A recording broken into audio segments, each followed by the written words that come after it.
চাপৰৰ শালকুচাৰ বিভিন্ন ঠাইত চোৰাং গো সৰবৰাহকাৰীৰ সন্ধানত আৰক্ষীৰ অভিযান। শালকুচা আৰক্ষী চকীৰ ভাৰপ্ৰাপ্ত বিষয়া কৃতিমান পাঠকৰ নেতৃত্বত উৰে নিশা অভিযান চলাই আটক কৰিবলৈ সক্ষম হয় 4জনকৈ চোৰাং গো সৰবৰাহকাৰী। দীৰ্ঘদিন ধৰি চাপৰ শালকুচা অঞ্চলত চোৰাং গৰুৰ ৰমৰমীয়া বেহা চলোৱাৰ অভিযোগ আটকাধীন ব্যক্তিকেইজনৰ বিৰুদ্ধে। অৱশেষত ধৃত গো সৰবৰাহকাৰী কেইজন পৰিল আৰক্ষীৰ জালত। আটকাধীন ব্যক্তিকেইজন ইদ্ৰিছ আলী, ইফাজুদ্দিন শ্বেখ, চুলতান আলী আৰু মিজানুৰ আলী বুলি জানিব পৰা গৈছে।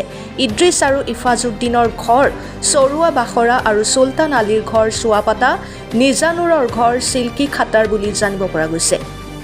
শালকুচা আৰক্ষী চকীৰ গোচৰ নং 122-24/U/S13 1 অফ ACPৰ অধীনত জেল হাজতলৈ প্ৰেৰণ কৰে। শালকুচা আৰক্ষীয়ে চোৰাং গৰুৰ লগতে গো সৰবৰাহকাৰীৰ বিৰুদ্ধে অব্যাহত ৰাখিছে অভিযান। চাপৰৰ পৰা আলী আকবৰৰ ৰিপৰ্ট, অৰুণোদয় আছাম।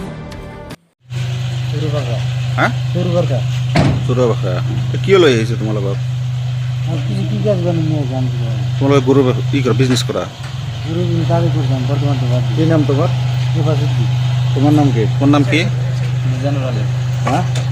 তুমিও গৰু বিজনেছ কৰা? আগত কৰিছিলা? আপোনাৰ নাম কি? সুলতান। ঘৰ ক'ত? সোণামুখী। কি কৰে আপুনি? এতিয়া নকৰে। আপোনাৰ নাম? ক'ত ঘৰ? আপোনালোকে গৰু বিজনেছৰ লগত জড়িত?